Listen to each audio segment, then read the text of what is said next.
Samantala, iginiit naman po ng driver ng police mobile na nakuna ng video na nag-atras abante sa mga ralista sa US Embassy kahapon na gusto lamang niyang alisin sa lugar ang sasakyan dahil sinisira daw ito ng mga demonstrador.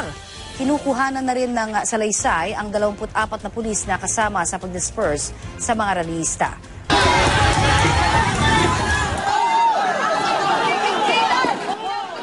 Sa umpisa, mistulang sinagasaan ng puwersa ng mga demonstrador ang mga nagbarikadang pulis. Ang mga demonstrador ay binubuo ng Bayan at Sandugo na isang alyansa ng mga minority group o indigenous people. Dito na nagkasakitan. Hanggang sumantong sa pambubomba ng tubig. Pero di natinag ang mga nagpoprotesta at inagaw pa ang nozzle at hose ng tubig ng mga bumbero. Sinulatan ng mga mobil ng pulisya, pinukpok, sinabuyan ng pintura ang insinya ng embahada. Maya-maya pa, dumating ang galit na Deputy Director for Operations ng MPD. Wala man lang tayong panabla. Wala man lang kayo inuli.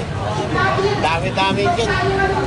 Magkagulo na kung magkagulo, pulis tayo rito eh. Hindi ba na yung patalo sa mga yan?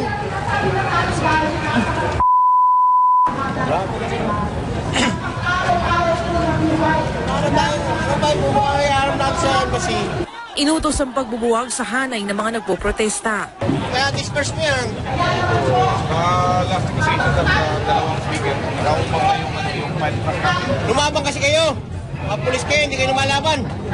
Isang police mobile ang mabilis na nag-atras abante. Nabundol ang ilang ralista.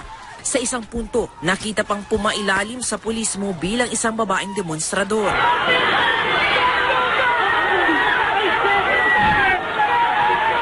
Ang iba, nagulungan pa. Pinapatay niyo ba? Mahiya kayo! Sinusubukan po naming panatilihin ang aming hanay nang sila'y magpaputok ng at least isang tear gas. Pagkatapos po nun, ay pinaandar ng napakabilis yung isang police mobile. Nag-atras sa abante po siya sa hanay ng mga pambansang minorya.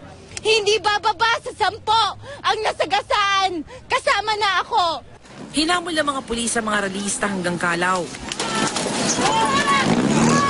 Ang jeep na ito ang inabutan ng mga pulis.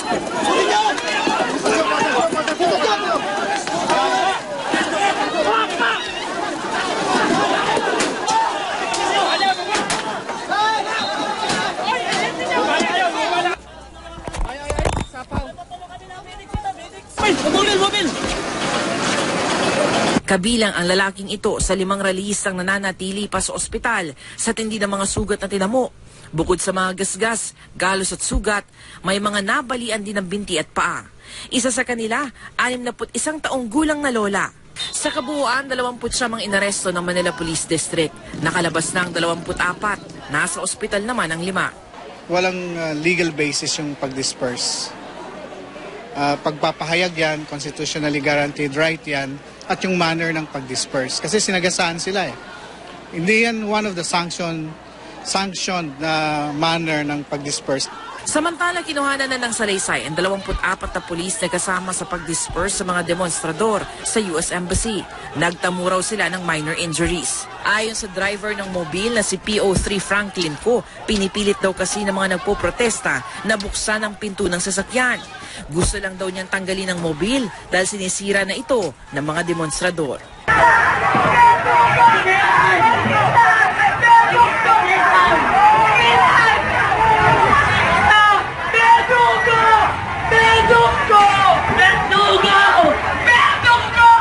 Mga kasama, tibayan natin ang ating nanay! Ayusin natin ang ating nanay! Pagpasama! Mga kasama!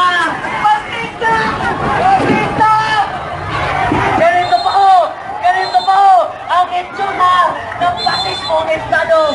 Ganito po ang mga tula ng imperialismong Estados Unidos! Tuta! Mga tuta! Mga tuta!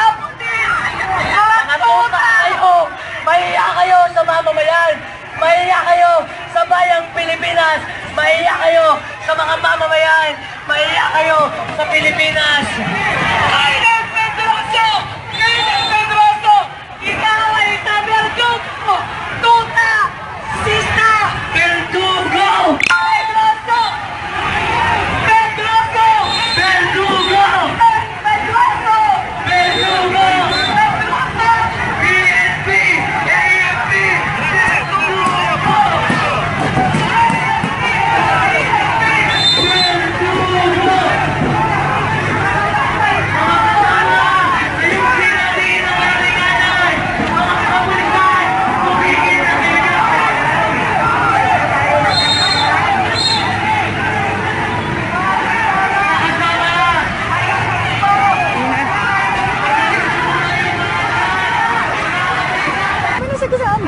basta umatras lang kayo. I'm not sure. Sila naman ang mga pulis. Nag-atras sa bante din yung mga sasakyan na naging sanhi ng pagkasakasya ng aking paa. Nandito ang mga pambansang minorya para igiit ang foreign independent policy. Sariling pagpapasya ng pambansang minorya at mamamayang Pilipino. Nangyari po sa leg niyo, bakit may kasagasan? Sinagasaan ito ng sasakyan ng pulis. 10 beses siya nag-atras sa abante. Mahigit 10 mga pambansang minorya ang sinagasaan ng mga berdugong pulis na ito. Naglilingkod sa interes ng Estados Unidos. Ano sa namin pinakikita ito? Ethical tip kami! Nagputang ina niyo mga pulis kayo! Ano ginawa niyo kami? Pinapapanood niyo kami! Itigyan lang namin sa mga pasyente! Pangalan niyo, boss? Pangalan niyo? Wala ba kami? Ethical tip kami! Ma'am, pero kasama kayo sa grupo, may permit po ba tayo? Bakit kailangan natin manghihirap permit, ha? Ma'am, ano pangalan niyo po? Ako po si Pia Macling Malayaw, tagapagsalita ng Sandugo, Kilusan ng mga Moro at mga katutubong mamamayan.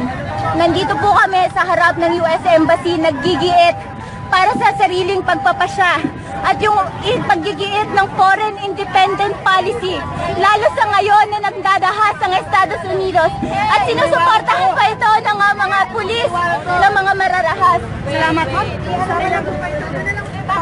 Ayun pa isa. Ma'am, patingin ma'am yung Kayong ano nakasugat sa amin eh. Pinilit na nga namin. Tama ninyo na, ma'am, saan pa tama ninyo? Sa buko sa paa. Kita namin yung pinupupukpuk, sir, kanina, sa tabi ng ano. Okay, sira. Ito po. Okay. Yan. Ayun pa, binasag din, oh. Oh, sir, nakita ko nga sa Ito po. Ito kaya yun. Ito po. Yan, oh. Ayun yung mga salamin, oh. Tignan nyo. Binasag yung likod ko, ma'am. Ito yung salamin, pinagpapalo yan. Oo, ma'am. Kanina po. Munting nga akong tumama yung... Oo, ito yung salamin, dati ko, yan. Sir, kayo yung driver kanina? Hindi ako yun. Okay, nagtatanong lang. Easy. Nagtatanong. Sa binasa, kaya so... Oo. Hindi ako yun, wag nga. Nag-find yung Montero, eh. Montero ko yan? Oo, Montero.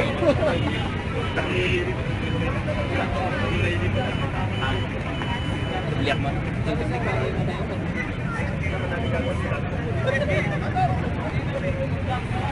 Hindi nagawa, pinunit nila yung tolda, oh. Kaya nga eh. Paano nila napunit?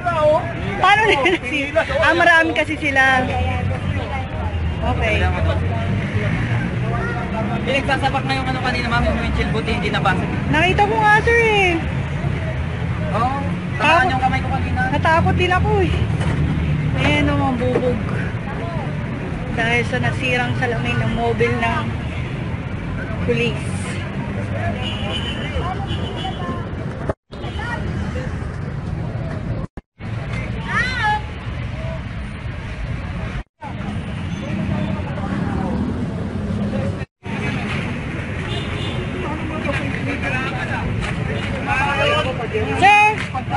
Sir, tayanin nyo magkano ano na ito, damage. Walang madami. Okay. Pinalo yung Oh. nakot ko kanina. Pinalo yung likod ko. Kaya bumaba na ako kasi... Asan ka ba? Ako yung nag-drive nung una. Tapos kaya bumaba ako, umalis ako. Yun, may... Okay, thank you, sir. Natakot ako eh. Pinahasag yung likod ko. Siya pala yung driver nung una, bigla siya bumaba. Iba yung sumakay, sir, no? Oo, kasi nung... Ikaw yung nakukuna namin na pinapalo dito sa loob. Kaya nga, nung pinalo ako kanina dito, lumabas na ako. Kasi natakot ako. Oo. Saan ka tinamaan, sir? Hindi naman ako natamaan ng mga salamin. Okay. Sir, sino kaya yun? Sir, how much yung damage kaya nung sasakyan? Ito po? How much yung damage yung sasakyan kaya? Ayan. Siguro mga nasa ano po yan, mga 50 mil po yan. Pwede yung mga bago, no, na-deliver. No? 50,000 po. Ayan pa, oh. Ayun ang basag. So, sir, Oh. Sige, magkalpa ka, Johnny. Nakabit ko yung kasi. Okay naman, sir. Yun na kasi. Ikaw ang Pasabay! Ikaw ang driver mo. Kuya Joel, interview natin yung driver. Siya yung driver kanina eh. Kailangan ba yun, sir? Yun lang yung kinuwento mo kanina, sir. Yung sinabi mo lang sa amin, okay na kami doon. Oo, yung sinabi mo lang, sir, yung nasa loob ka. Yung nasa loob ka. Kasi nung kanina po ma'am, nung kanina po ma'am, nung ako po yung nagda-drive, may pumalo po sa likod ko kaya bumaba po ako agad kasi alam ko baka babatuin ako kaya doon na po yung ano, hindi ko na po alam kung sino yung sumunod na nag-drive po. Oo, kasi kanina, nakuna namin, nung nasa loob ka, pinagpapapalo. Ano yung nararamdaman mo that time? Siyempre medyo kinakabahan ako pero wala akong magawa, nasa loob ako. Sir, tingnan nyo naman yung nangyari, kinuyog talaga yung sasakyan. Kaya mo ba inatras? Ilang beses mo inatras? Hindi po naman ako yun.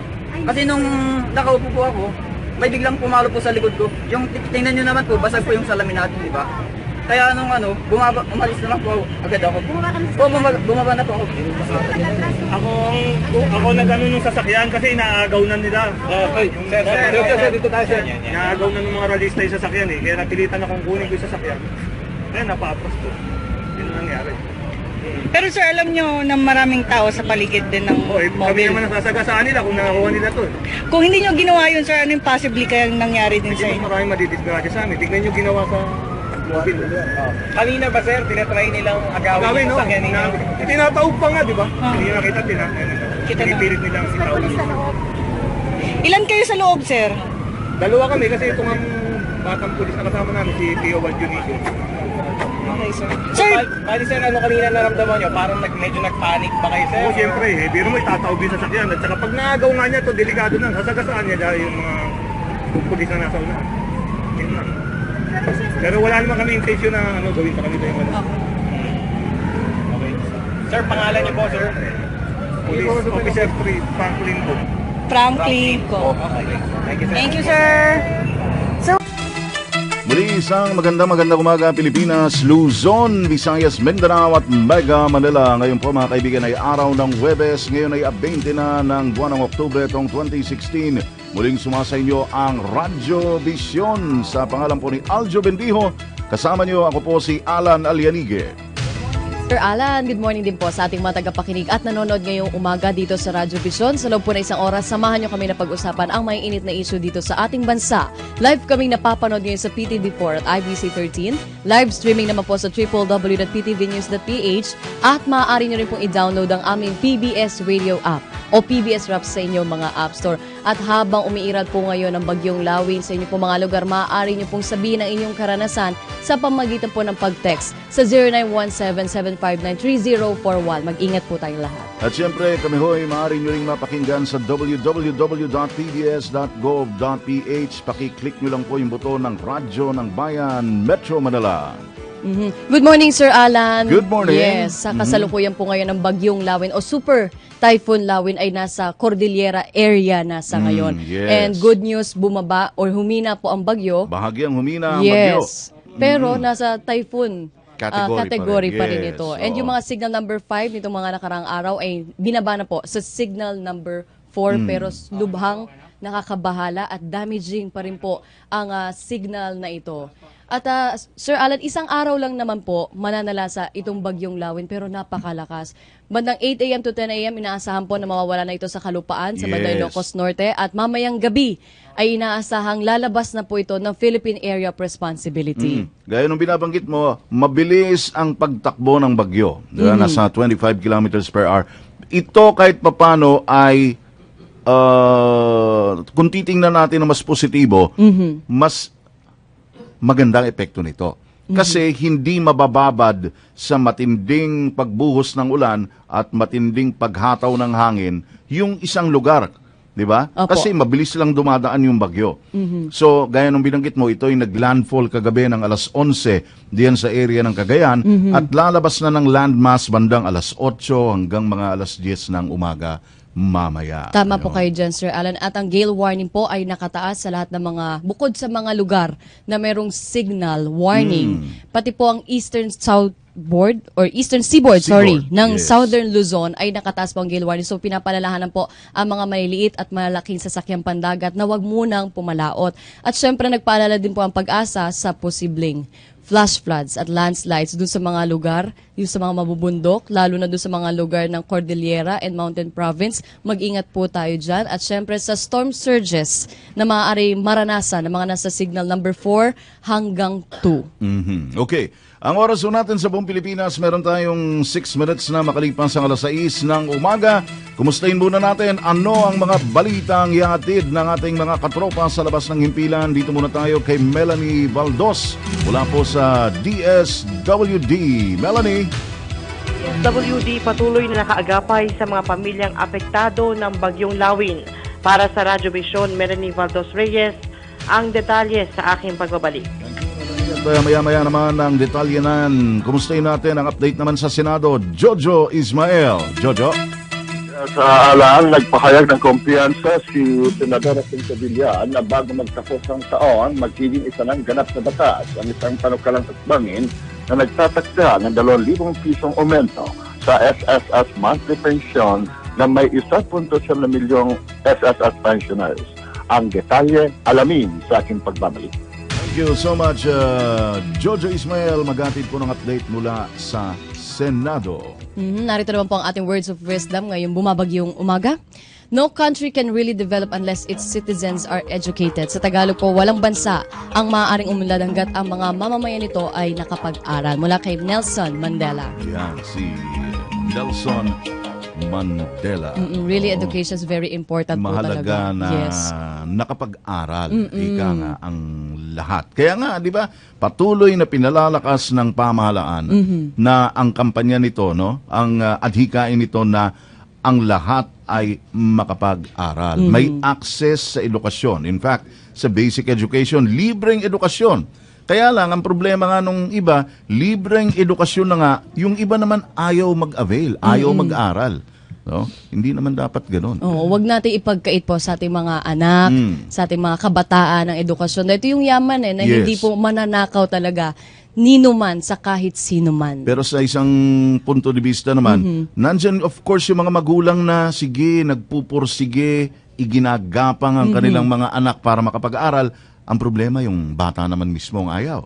Opo. Di ba? Yun naman magkabaliktad pala talaga. No? Anak, mag-aral ka. Hindi mo malaman kung paano motivasyon at suporta.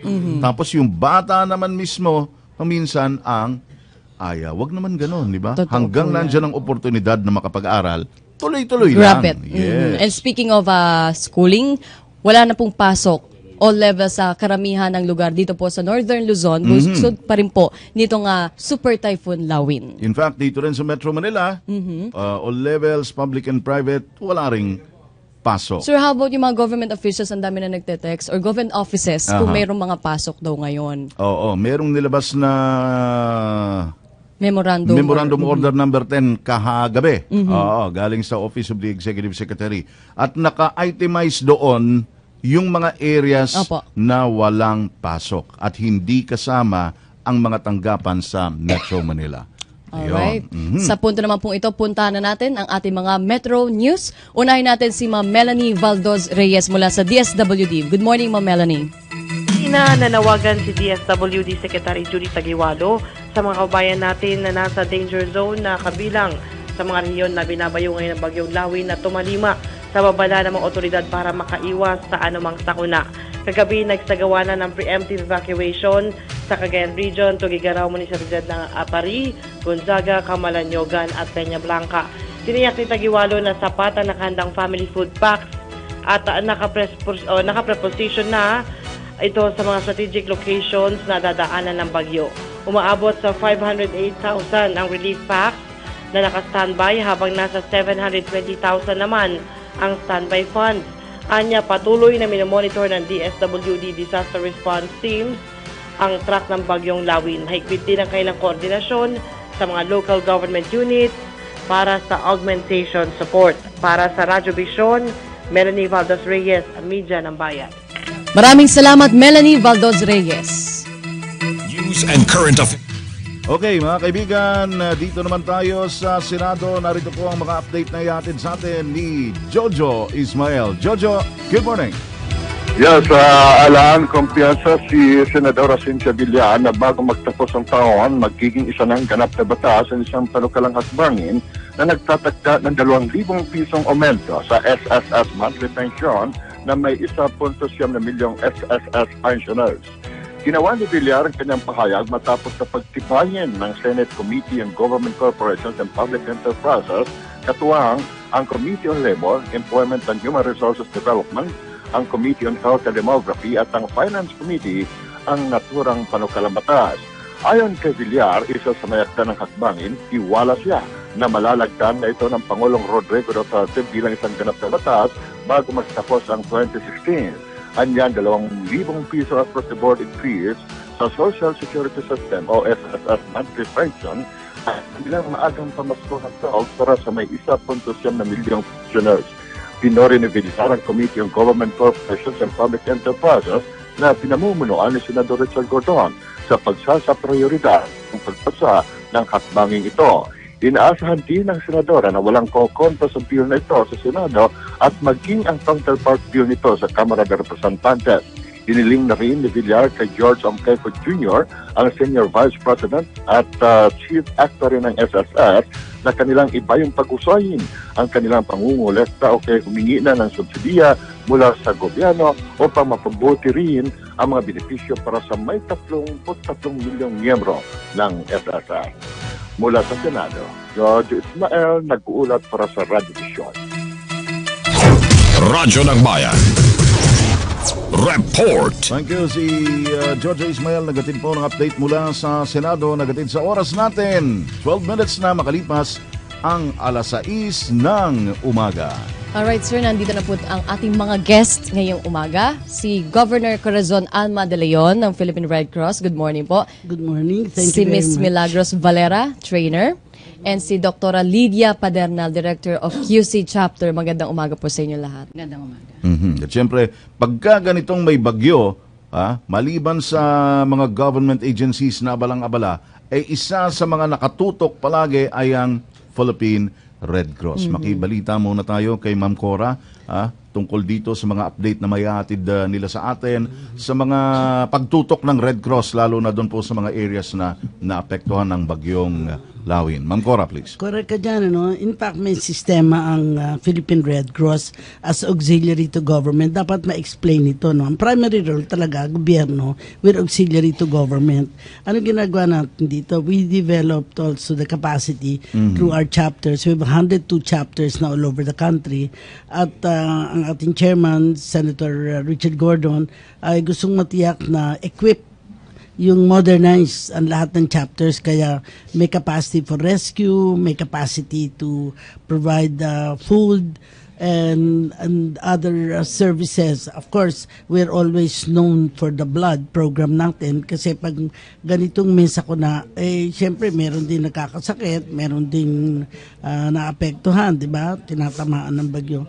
But at the end of the day, ang kailangan paliwanag natin sa mga nanonood sa atin, nakikinig sa atin, ang kailangan ma-develop yung kanilang self-reliance. Opo. I remember even when I was with DSWD, when we trained sa Barangay Disaster Preparedness sa Pudillo Island, sinabi namin na kung pwede, in the next 2 weeks, self-sufficient kayo. Para kahit wala yung gobyerno, ay kaya yung kumilos. And I think, ang pag-uusapan natin ngayon, yung livelihood projects, kasi ang sa akin, kung may bagyo, may kakayahan ang mga tao na dapat empowered sila. Yes, to take care of themselves. Kaya tamang-tama yung bisita natin dito. Ayan. Ma'am, may naiuulat na po ba sa inyo ngayon na nasugatan o naapektuhan itong bagyong Lawin? At the moment, ay wala. Because ito nga sinasabi ko, we sometimes are so concerned about how many people were affected, how many died. I think we should be more concerned how many people were saved because of the preemptive evacuation, among others, at saka yung kahandaan. Kaya I like the idea na kahandaan. Kahit anong sa mga pamilya, anong kahandaan ng pamilya in case merong bagyo, kahit anong klaseng bagyo. Ayan. We read, for instance, o narinig natin, na yung isang building mismo ng Office of Civil Defense sa Norte ay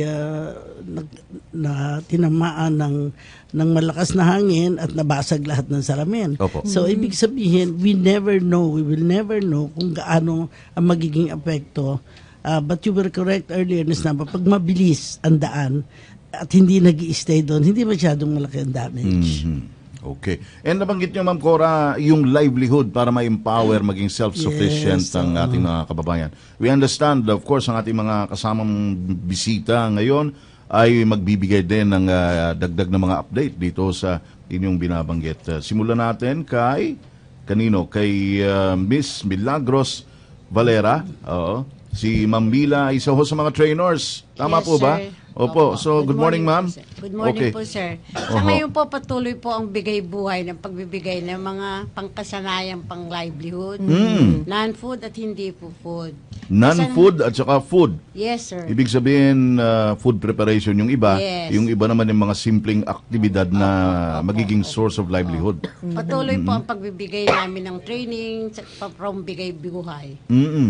Yun po, binibigyan po namin ng kasanayan ang mga nanay or mga tatay na walang mga ginagawa para naman sila ay maging handa sa mga ganitong mga kalamidad ay mayroon silang mapagkunan ng pagkakakita. Yan. At may pagkakaabalahan sila na maaaring maging source of income din, di po ba? Yes po. At ang tingin ko dito, ito yung capacity na to na ginagawa ng Philippine Red Cross will make it sustainable. Ibig sabihin, kahit anong dumating na bagyo, kahit anong sakuna, ay may kahandaan na rin sila sa kanilang panghanap buhay. Kasi very often, sabihin nga, puro relief ang nangyayari, humingi ng relief.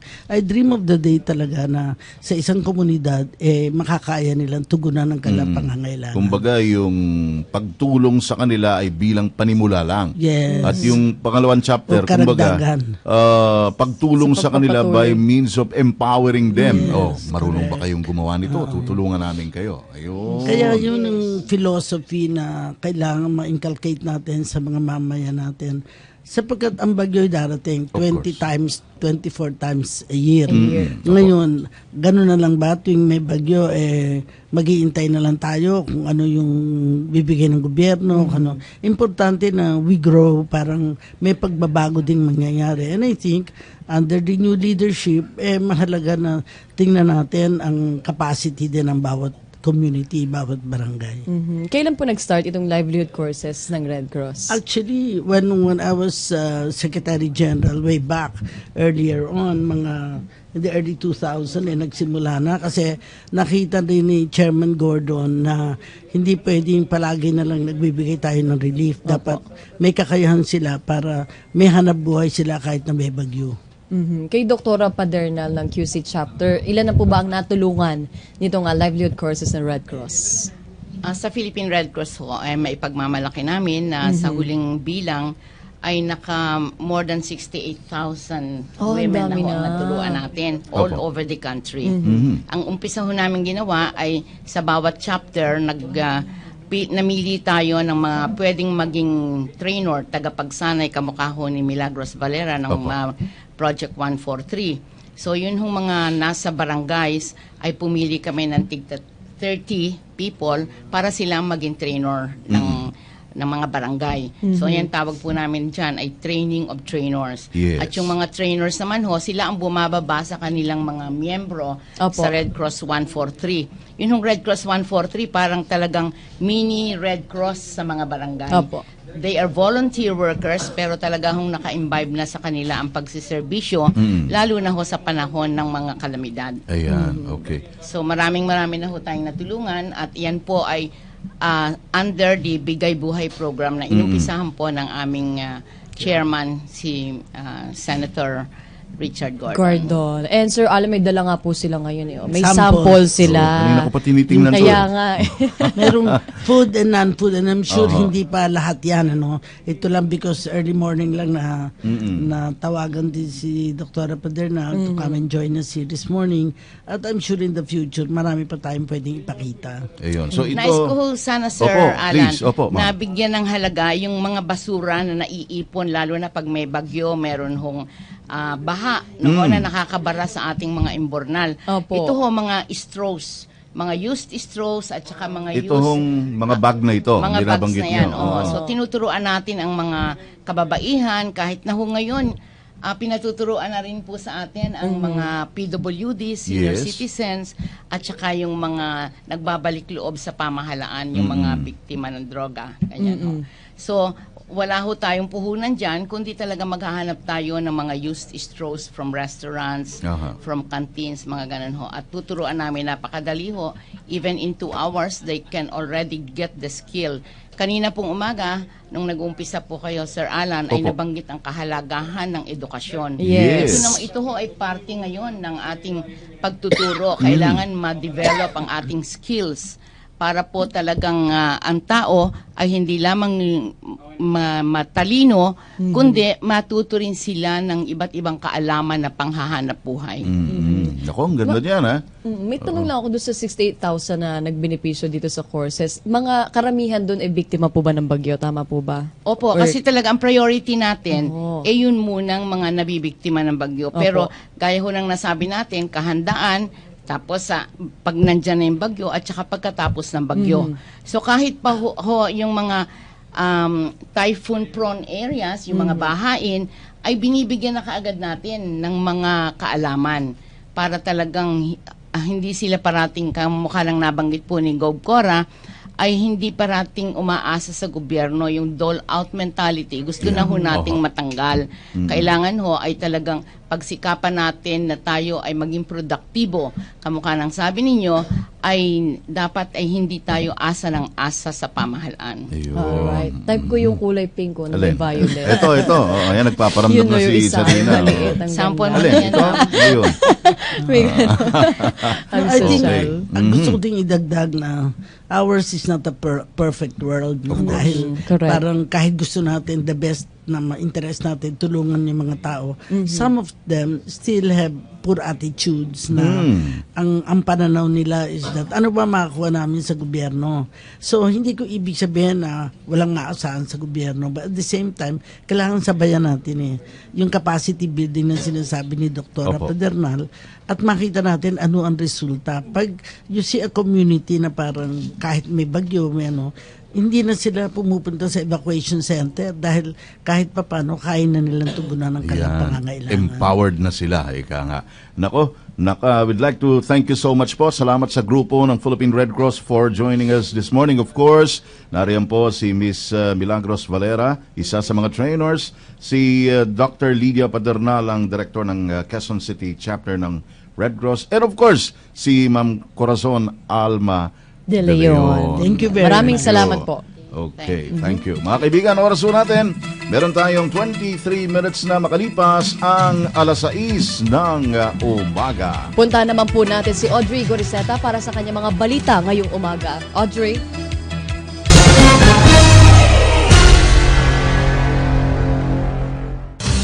Upang maiwasan ang sakunang maring idulot ng Super Typhoon Lawin, nagsagawa na ng forced evacuation sa ilang bayan sa lalawigan ng Isabela. Batay sa direktiba ni Governor Faustino Dean ng Isabela, pinaligas sa mga residente sa bayan ng Dinapige, Palanan, Dibilican, gayon din ang Maconacon, Cabagan, Tumawini, Santo Tomas, Santa Maria at Ilagan. Pahayag naman ni dating National Disaster Risk Reduction and Management Council Executive Director Benito Ramos, preparing for the worst na umano ang mga hakbang na isinasagawa sa lalawigan ng Isabela. Nananatili namang naka-full alert ang lahat ng emergency services at security forces sa lalawigan. Samantala, mula sa China, nagpaabot naman ng mensahe si Pangulong Rodrigo Duterte sa mga Pilipino kaugnay ng inaasahang malakas na paghagupit ng Super Typhoon Lawin. We have put in place all things necessary to mitigate whatever consequences the cyclone would bring. By that, I'm saying that it is really the destructions that we anticipate and the lives that will be lost. I hope there would be none, but just the same, we can expect some sort of a stronger typhoon this year. We are ready for everything. All is in place. The mitigation guys, the local and the national have been alerted, and of course the concomitant storm surges and strong winds and the possible loss of lives. So the Department of Health is there together with the DSWD, and the preparations are made. Medical kits and of course medicines are already in place. It has been deployed since the other day, and we hope for the best. We only pray that we be spared of destruction such as in the previous past, which brought agony and suffering to our people. But we are ready. Everything has been deployed. All that is needed is really just to wait it out and wait for the proper advice coming from government. Sa iba pang balita, nakahanda naman ang mga lungsod ng Marikina at Quezon City sa hagupit ng Bagyong Lawin. Handa na ang mga rescue units nila sakaling kailanganin ito ng mga resente. Bagamat hindi naman inaasahan na babaha sa mga lugar. As of 12 midnight, nasa 12.3 meters pa lamang ang level ng Marikina River, kaya hindi naman inaasahan ang agad-agad na pagbaha. Handa naman daw ang mga evacuation centers kung kailangan lumikas ng publiko. Sa Quezon City naman, naka-orange alert na rin, kaya naka-alerto na rin ang kanilang rescue personnel. Wala pa naman silang namomonitor na emergency situation hanggang sa ngayon. Samantala, dahil sa banta ng hagwit ng Bagyong Lawin, maraming mga paaralan na ang nagdeklara ng walang pasok. Kabilang sa mga ito ay ang Caloocan City, Parañaque City, Pasay City, Pasig City, Malabon City, Marikina City, Makati City. Gayon na rin ang mga lungsod ng Mandaluyong, Maynila, Muntinlupa, Navotas, Quezon, Valenzuela, Taguig at Pateros. All levels, wala rin pong klase sa Apayao, Baguio City, Benguet Province, Ifugao, Kalinga at Mountain Province. Wala rin pong klase sa mga pampublikong paaralan at pribadong paaralan sa Ilocos Norte, Ilocos Sur, La Union Province, Pangasinan Province, San Fernando City sa La Union. Kanselado rin ang klase all levels sa public at private sa Cagayan, Calayan Group of Islands, Isabela, Nueva Vizcaya at Quirino. Ngayon na rin walang klase sa preschool hanggang high school, public at private sa Bataan, Pampanga bukod sa may Angeles City, Northern Aurora, Nueva Ecija, Tarlac, Zambales, Olongapo, Bulacan, Kalumpit, Marilao, Maykawayan, Obando at Paumbong. Kanselado rin po ang klase mula preschool hanggang elementary, public at private sa San Rafael, Bulacan at Baliwag, Bulacan. All levels naman ang kanselasyon ng klase public at private sa Batangas, Laguna, Northern Quezon, Infanta, Polillo Group of Islands. At maging sa may kabuuan po ng Quezon, mula preschool hanggang high school, public at private, ay kanselado po ang klase. Sa iba pang balita, nasa China na si Pangulong Rodrigo Duterte para sa 4 na araw na state visit. Sa pagbisitang ito ng Pangulo, inaasang mas lalakas pa ang ugnayan ng Pilipinas sa China pagdating sa iba't ibang larangan. May report si Rocky Ignacio. Inaasahan ang pagpapalakas pa ng relasyon ng Pilipinas sa China. Sakay ng PR-001, dumating si Pangulong Rodrigo Duterte sa Beijing, China mula sa matagumpay na pagbisita sa Brunei Darussalam. Marami ang nakatutok sa pagbisita ng Pangulo sa China para sa 4 na araw na state visit.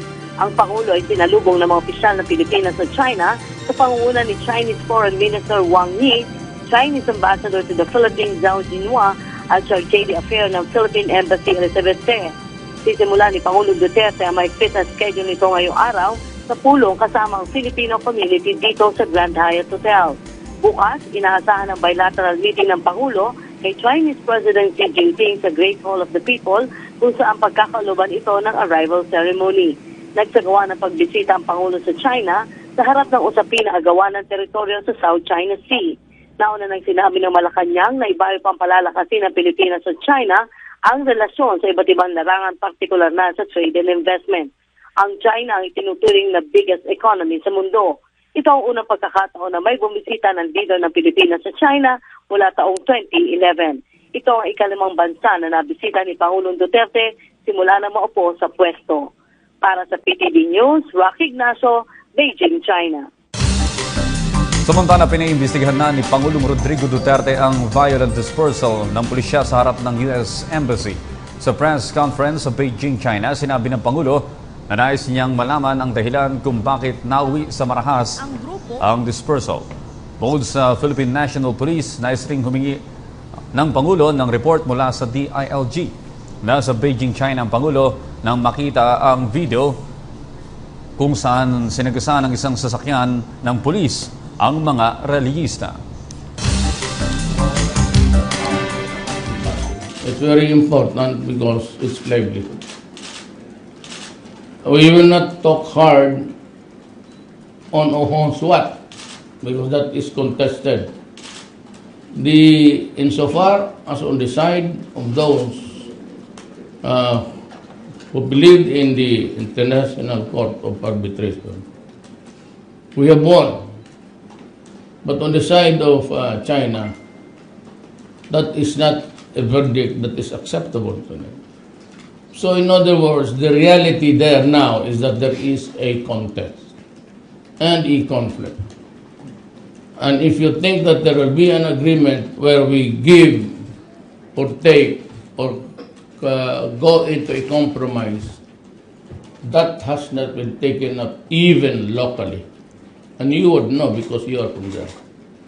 There has not been any meeting between the Congress and the Executive Department and even the Supreme Court.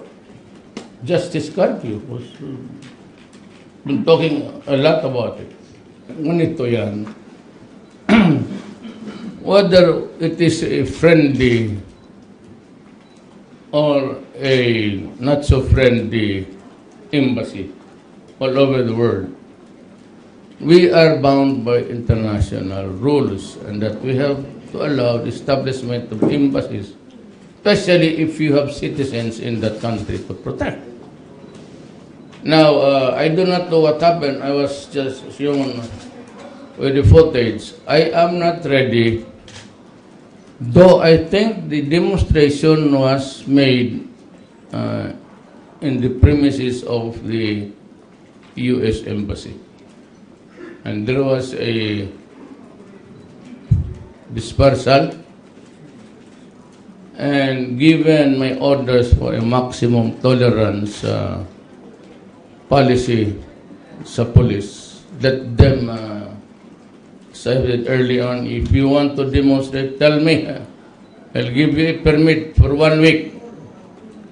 Just do not invade the constitutional orders of the right also to use the streets and be safe. I will have to investigate. I will have to make calls tonight. But just to be very sure that I do not commit or I do not stray along other side issues, I'll just wait for the official announcement to make upon my arrival. By that time, I would have completed my assessment, personal, which will be provided by the police and the military. And of course, not only them, but the DILG. So, and I would also want to hear the report of the Executive Secretary. Para naman sa ating sports balita, Barangay Ginebra, kampiyon na sa PBA Governors Cup 2016. Naging mahigpit ang labanan ng Game 6 sa pagitan ng Barangay Ginebra at ng Meralco Volts. Naging susi sa tagumpay ng Ginebra ay ang pinakawalang 3-pointer ng kanilang import na si Justin Brownlee sa score na 91-88. Nakuha ng Ginebra ang kampyonato. Halos 8 taon nang hindi nagkakampyon ang kupunan, kaya naman sobrang saya ang naging dulot nito sa mga fans nila. Tinanghal na finals MVP naman ang kanilang point guard na si L.A. Tenorio. At yan po naman ang aming mga nakalap na balita at impormasyon. Para sa Radyo Vision, ako po si Audrey Goriseta. Balik muna sa inyo, Prof. Alan Achirina. Maraming salamat, Audrey Goriseta. Makibigan, meron tayong 36 minutes po makalipas ang alas 6 ng umaga at doon sa pangalawang bahagi ng ating Pagdalingkod Bayan ngayong umagang ito, meron ho tayong isa pang espesyal na bisita. Pakilala mo na kasamang Sarina. Yes, kasama na po natin ngayon sa studio si Assistant Secretary for Operations and Special Concerns ng Presidential Communications Office, si ASEC Ana Marie Banaag. Magandang umaga po, Ma'am Banaag. Sarina, Alan, magandang umaga at Good morning. magandang umaga sa Good morning, lahat ng ma'am. ating tagapakinig. Ayan, okay. At bago natin siya makapanayam, Sir Alan, puntahan muna natin ang unang bulusok ng ating provincial news. Radyo ng Bayan. Report. Unahin na natin ang Baguio Radyo ng Bayan kasama si Andre Amadeo. Magandang umaga, Andre. Magandang umaga, Sarina. Nagpapatuloy ang napakasungit na panahon sa lungsod ng Baguio mula pa kagabi dulot ng bagyong Lawi. Nakaras pa rin ang signal number 3 sa lungsod ayon sa Pag-asa. Gayun pa man, kahapon pa na-activate ang CDRRMC upang tumugon sa mga aberya na maaaring maranasan ng mga mamamayan dulot ng bagyong Lawi. Ayon kay Baguio City Mayor Mauricio Dumogan, nagkaroon ng preemptive evacuation kahapon sa mga mabababang lugar sa lungsod tulad ng City Camp Lagoon, Lower Rock Quarry at Lourdes Extension Barangay upang hindi lubhang maapektuhan ng mga residente sa naturang mga lugar. Abalang-abala ngayon ang CDRRMC sa pagtanggal ng mga natumbang punong kahoy at kable ng kuryente na nakambalang sa ilang mga pangunahing lansangan sa lungsod, pati na ang mga itinawag ng mga mamamayan sa kanilang mga barangay. Buong lungsod ng Baguio ay nakakaranas ng power interruption mula pa kagabi, pati na ang pagkaputol ng linya ng komunikasyon. Walang pasok ngayon ang mga paaralan, maging ang mga tanggapan ng pamahalaan, maliban sa mga ahensya na tumutugon sa pangailangan ng mga mamamayan dahil sa bagyong Lawin.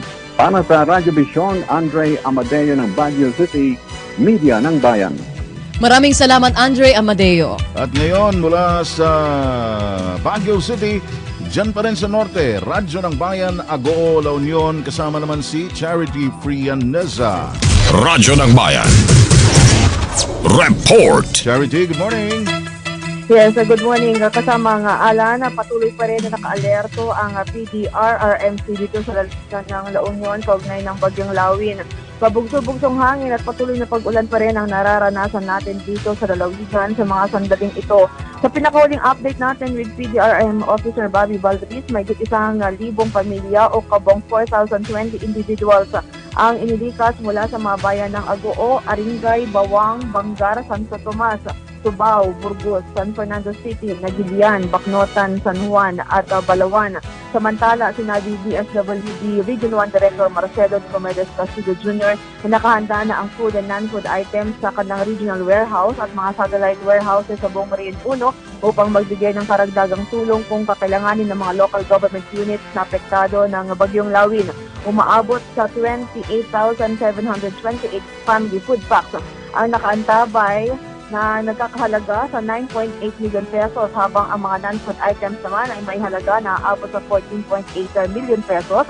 Gayon din may standby funds na nagkakahalaga sa 2.2 million pesos na nakahanda para sa pagbibigay ng ayuda sa mga kakailanganing relief request ng mga LGUs. Ang DSWD ay patuloy na nakatatanggap ng relief augmentation request at bilang Vice Chair on Response Cluster ay kanila umano itong tinutugunan sa pamagitan pagkikipag-ugnayan sa sa mga satellite warehouse upang agad na maibigay ang kinakailangang tulong. Maraming bayan na rin dito ang wala ng serbisyo ng kuryente. Kabilang dito ang bayan ng Aringay, San Gabriel, Bangar, Nagilian, Balawan, ilang bahagi ng bayan ng Luna, Agoo, San Juan at lungsod ng San Fernando dahil sa mga natumbang poste ng kuryente dulot ng malakas na hangin, dala ng bagyong Lawin. Samantala walang pasok sa lahat ng antas dito sa lalawigan ng La Union ngayong araw, subalit sa mga bayan ng Bangar, Bagulin, San Juan, Balawan, Bawang at lungsod ng San Fernando ay nagdeklara na ng walang pasok sa lahat ng antas sa lahat ng publiko at pribadong paaralan hanggang bukas, October 21. Para sa Radyo Vision, ito po si Charity Frianeza, Agoo, La Union, Media ng Bayan. Thank you so much, Charity Frianeza. Yan po'y direkta mula naman sa Radyo ng Bayan, Agoo, La Union. Radyo ng Bayan. Report. Alright, balikan na po natin si Asek Banaag. Unang-una, tanong na natin, ma'am, ano po ang direktiba ni Pangulong Rodrigo Duterte sa pag-iral ngayon ng bagyong Lawin sa ating bansa? Yes, Serena, nasa China ang presidente pero Yes. nagpadala siya ng mensahe sa atin na ready na po tayo, nag-report na yung ating mga ahensya na in charge sa relief operations and preparations para sa Bagyong Lawin. 3 days ago pa, so kagabi niya nasabi yon, ang DOH at DSWD ay ready na po at ang ating mga LGUs. And natutuwa tayo na lahat ng reports natin dito nakakarating sa kanya. So nagmo-monitor ng ating presidente. Siguro nga kung pwede lang baka uuwi na rin siya kung may masamang nangyari. Pero we thank God na most if not all for now according to the NDRRMC kay Mina Marasigan, wala pa tayong natatanggap na reports from Cagayan, Isabela, and we'll just wait for Ilocos region kung saan doon ng last na stand ng Bagyong Lawin. Ayun. So, ang presidente kahit na nagtatrabaho sa abroad, he's always in touch with the concerned agencies. Tama, Alan. Very nagmo-monitor siya lagi. Kaya halos lahat ng nangyari din dito nalalaman po ng ating presidente. And ang kanyang gusto ay yung less damage and less loss of lives. So, ma'am, sa ngayon po ba sapat or nasatisfy naman po si Pangulo sa ginawang paghahanda ng ating mga ahensya? Yes. I don't think may masasabi pa ang ating Pangulo kasi ilang araw tayo. In fact, mula pa nung Karen, nagre-ready na po tayo. Kasi alam natin nung Monday pa po, alam natin na parating na ang Lawin. So, ilang days po na preparation po ang ginawa ng ating mga concerned na agencies po dyan. At saka kitang-kita po, Sir Alan and Ma'am Banaag, yung cooperation talaga ng LGU. Yes. Kahit nga dumating si Karen, ito naman si Lawin. Yes. Sobrang perhaps ito is dun sa bunsod, dun sa nangyari sa Yolanda. Ayaw nating mangyari yon na maraming masasayang na buhay dahil sa mga kalamidad na to. Ayun. Okay. At saka pinakikita nito, Asek Ana Marie Banaag, ma'am, na mahalaga ang papel na ginagampanan ng mga local government officials natin. Hindi yung iaasa na lang palagi sa national government ang pagtulong, ang pagkilos, Ma'am Asek, di po ba? Opo, Alan. In fact, hanggang kaninang madaling araw, tinatawagan natin ang local government unit, especially sa Cagayan, si Governor Mamba at si Governor D ng Isabela. Since yesterday, tinatawagan na po natin sila at hanggang kaninang madaling araw. So they were on top of the situation. Iba rin po yung ginagawa ng ating local DRMC or Disaster Risk Management Offices po. Ayun. So talagang nagtitrickle down hanggang sa baba yung pagtulong, yung pagkilos, pagmamalasakit sa ating mga kababayan. Tama. And for now, para ang mga damages pala, ang reported pa lang is yung halimbawa yung sa Tugigaraw, yung operation center natin doon. Syempre sa sobrang lakas ng hangin at ulan, nasira talagang practically natangay yung roof. Pero kahit na anong klaseng damage, ang importante po is walang nasaktan sa ating mga kababayan.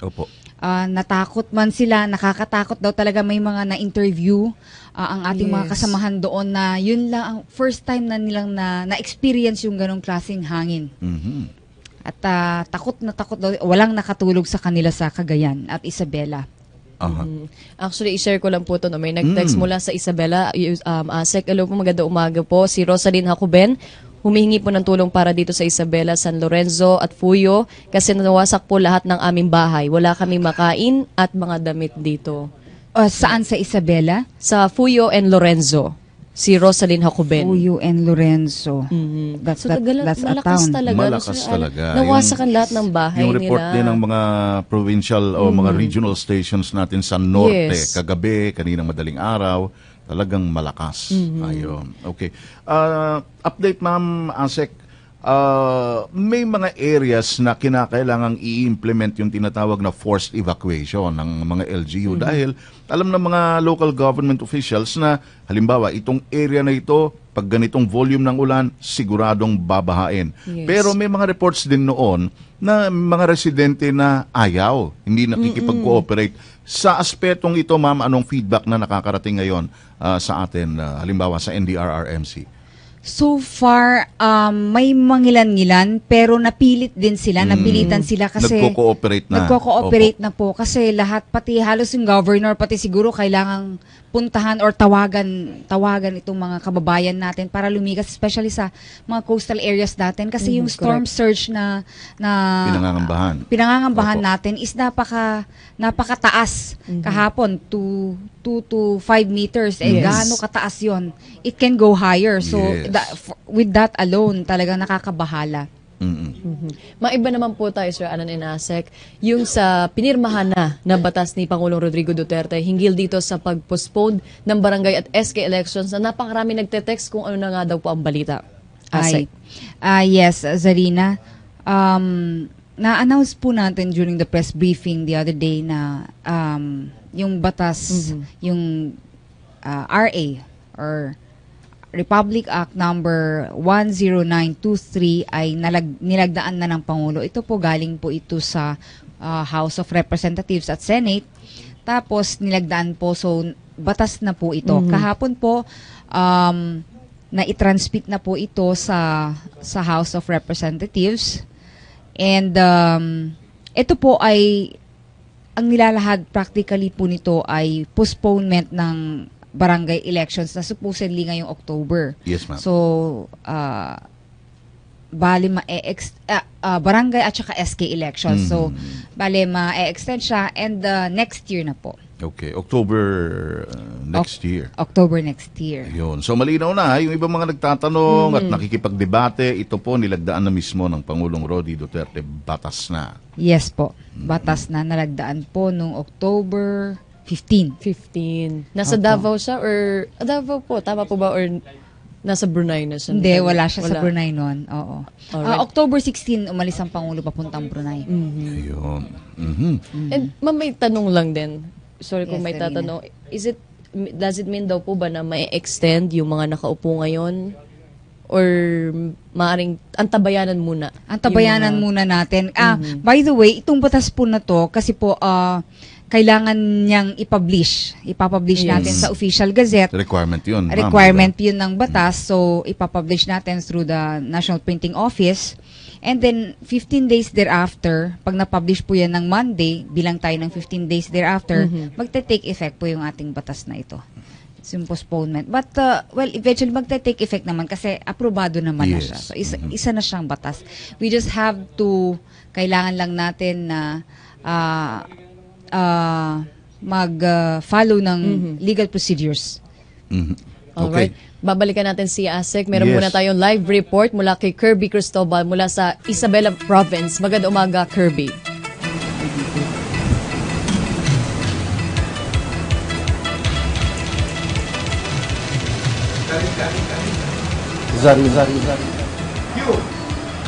Zarina, katatapos lamang natin makausap si Isabela Governor Bodji dito mismo yan sa may Provincial Disaster Risk Reduction and Management Council. Dito yan mismo sa Kapitolyo sa Ilagan City. Ayon sa initial na informasyon na nakuha ng PTV News sa kanya, ay 2 na yung kumpirmadong casualties na nakuha o nakuha nilang report mula sa PDRRMC.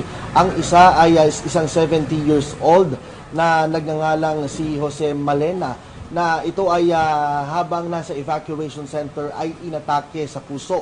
Habang yung isa naman ay isang miyembro naman ng CAFGU. At ang initial na report mula naman na nakuha natin mula kay Governor D ay habang naghihintay sila para sa isang rescue operations dahil dun sa kasagsagan ng malakas na pagbugso ng hangin at pagbuhos ng malakas na ulan dito sa kanilang kampo, ay nasibat siya sa may bandang leeg at ito yung naging dahilan ng kanyang pagkamatay.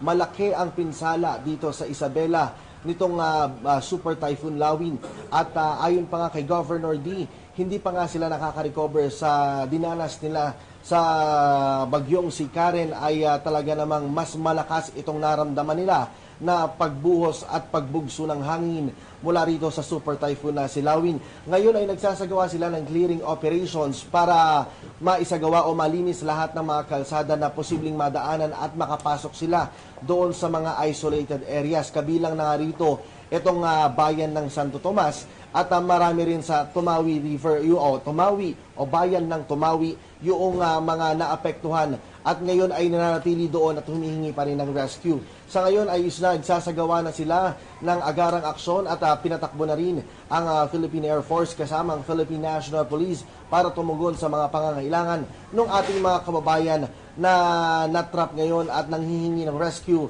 sa mga bayan at cities dito yan sa Ilagan City. Mula dito sa Isabela, para sa PTV, Kirby Cristobal. Alright, maraming salamat Kirby Cristobal. At sa mga text natin, Sir Alan, maraming nagtatanong kung kamusta na daw po ang update sa Cagayan, ASEC. Yes, Zarina,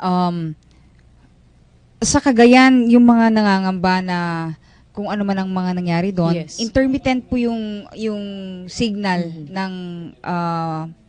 ng communication lines natin. Kasi po dun sa dahil po dun sa sa lakas ng hangin. So since yesterday, halos the whole of Cagayan, yesterday evening, halos the whole of Cagayan wala na pong kuryente. So malamang yung mga cellphones nila wala na silang mapag-chargean. Pero so far wala pa naman tayong balita na casualty sa Cagayan Valley, except of course dun sa takot na takot yung mga kababayan natin kasi sobrang lakas ng ulan. And so far since mga 1 a.m. ang sabi ni Governor Mamba, talagang diretsong binabayo ng malakas na hangin ang lambak ng Cagayan. Ngayon, hihingan na lang po natin si ASEC ng last message. Yes. Assurance at syempre pag-iingat sa ating mga mensahe kababayan. mula sa palasyo para doon sa ating mga kababayan nakikinig at nanonood, lalo na doon sa mga matinding na apektuhan ng nagdaang mga bagyo. Please, ma'am. Opo.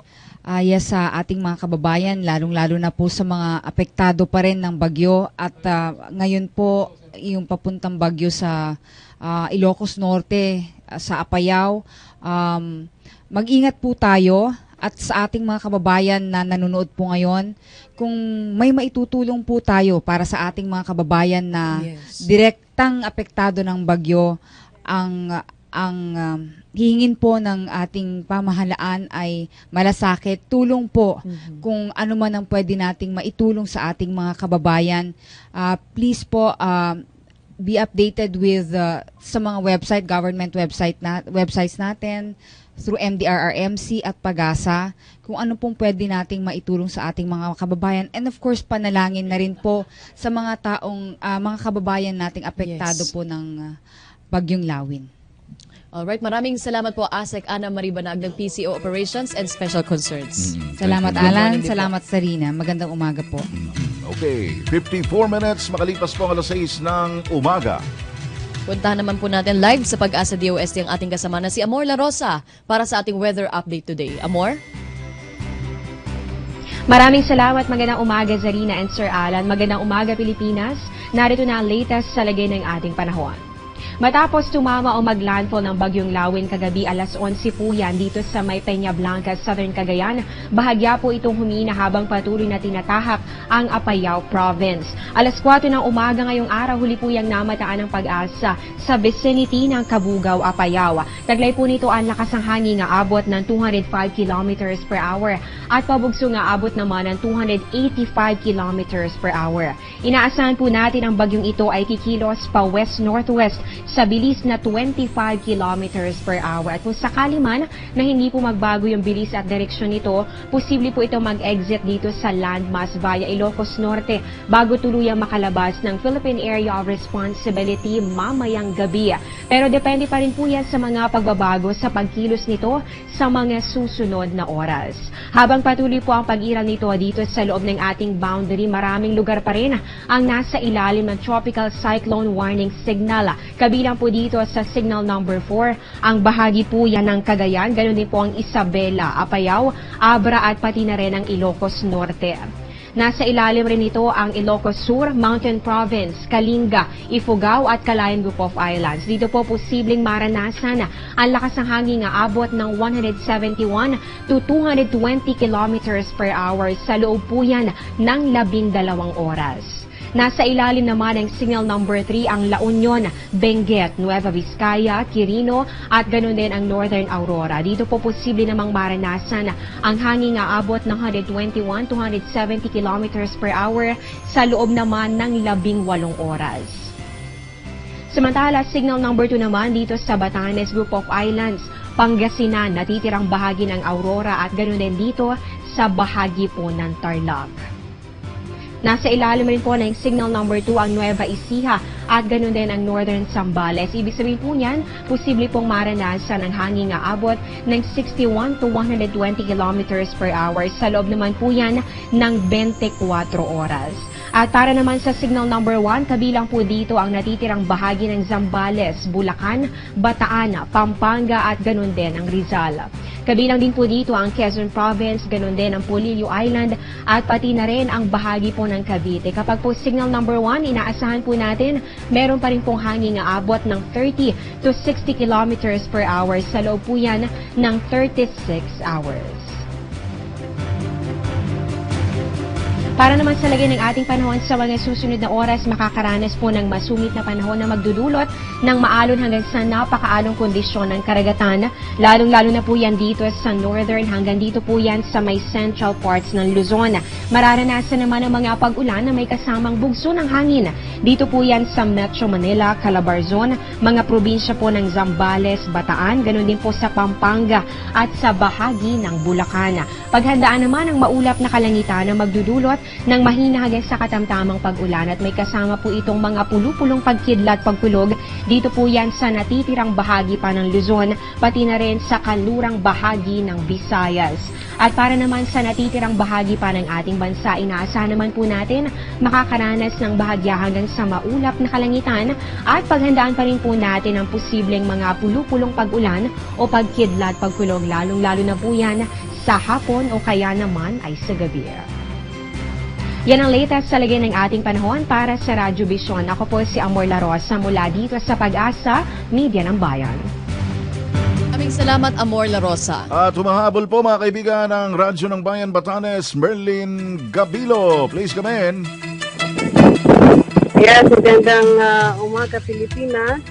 Sa magdamag na paghihintay natin na sakaling tayo ay babayuhin ni Bagyong Lawin, tayo nagpapasalamat dito sapagkat hanggang sa mga oras na ito, hindi tayo nakakaranas ng hagupit ng hangin at ulan. Pero nagsimula kaninang alas 6 itong storm surge na kung saan tinatayang halos mga 10 meters ang mga alon na to. Sa mga nakakaalam, ang ating pwesto sa ngayon dito sa Honesty Coffee Shop ng Ivana, southern part ng Batan Island. Nakakaranas tayo ngayon ng mga mahigit sa 10 metro kataas na alon. So hindi natin inaasahan itong alon na to sapagkat kahapon ay parang kalmado pa lahat. Sabi nga natin, sana ay hindi na rin nag-pray tayo na sana hindi na umabot dito yung hangin na dinanas ng ating mga kababayan dyan sa may Luzon. Mag-update tayo hanggat sa meron tayong signal. Sa ngayon, hindi pa ako nakakaikot sa mga iba pang munisipyo, pero sa ngayon, ikutin natin, sikapin natin ikutin kung possible pa ang ating mga daan sapagkat nitong nakaraang bagyong Ferdy, yung daan between Ivana and Mahatao ay nahulugan ng mga 30 tonners na bato mula sa mataas na mountain na kung saan yan ang nagbigay ng nag-close ng daan. Okay, thank you. Berlin Gabilo mula po yan sa Radyo ng Bayan, Batanes.